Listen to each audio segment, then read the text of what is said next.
Normally, ladies and gentlemen, this is where we finish the night. However, not this year, because Leinster Rugby wanted to finish this occasion with one final acknowledgement of a stellar contribution to the organisation. Mick Dawson took over as the Leinster Rugby CEO in November 2001, and in over 20 years has transformed Leinster from the also-rans of Irish and European rugby into the powerhouse that we see before us and we acknowledge here this evening. Energia Park and the new stand, the new pitches, the Ken Walls Centre of Excellence, the move to the RDS Arena, games at Aviva Stadium, the High Performance Centre in UCD, all of it coming on Mick's watch. Ladies and gentlemen, welcome to the stage the CEO of Leinster Rugby, Mick Dawson.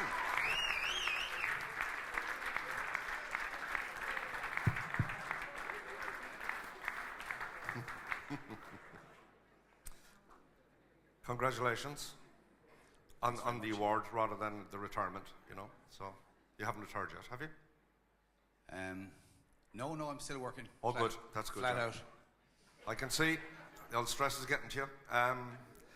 Listen, I mean, Leinster, as we said in the notes on the way, in the introduction, have come a hell of a long way.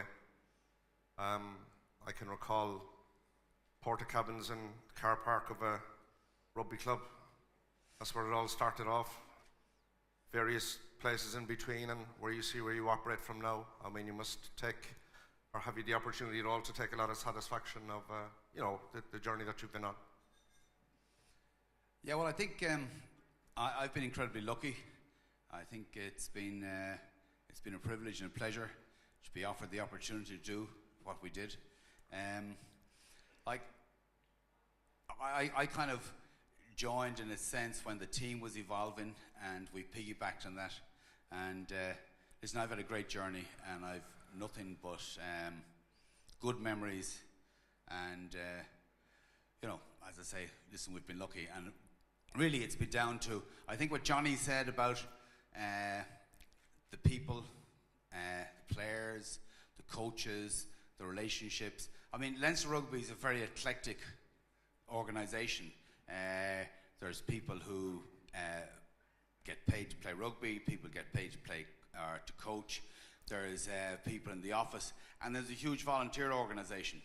So and to work in that organisation, you just need a lot of luck and an awful lot of good people. There's been some good people up here tonight, likes of Frank Soman, Ray Ryan. Nobody in this room knows how much they contributed to an organisation like we are. So I consider myself very, very lucky, and as I say, good players, good coaches.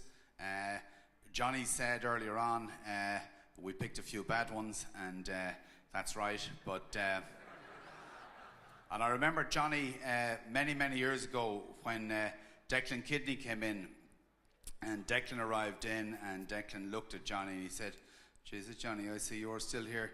And Johnny said, "Yeah, I'm fucking here when you're gone too," he said. And he was.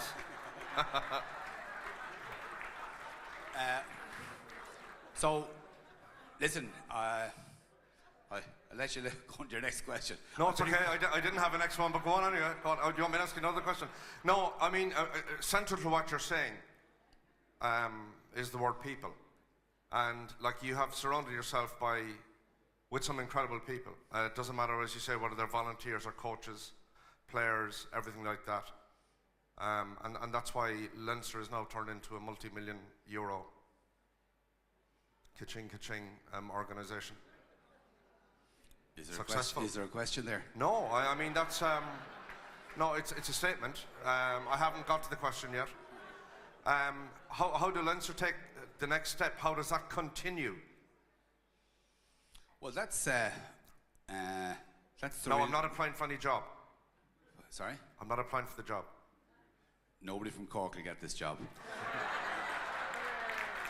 That's discrimination.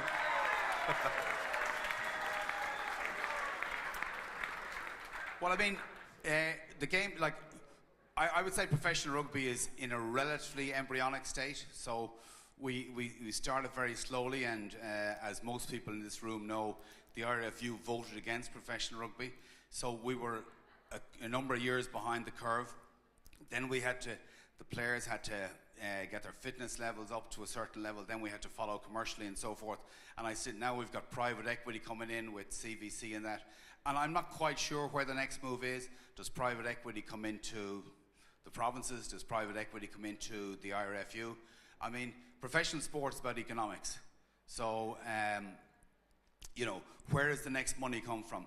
We've been too heavily reliant on gate receipts in our province, as has the other provinces. So we need to get the central, in the URC, the EPCR, they need to generate more revenue to feed the game. So, you look at the game in Wales at the moment, which is struggling.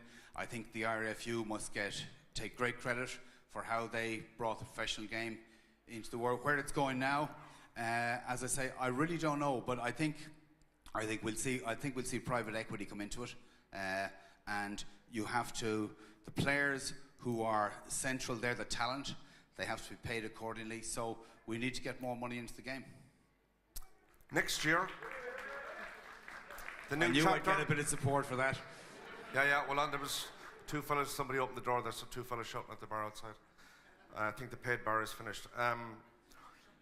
Next year, you're coming in as is that president of Lansdowne Rugby Club? Is that something you're looking forward to? Yeah, but that's not a job. I mean, that's no, I know that.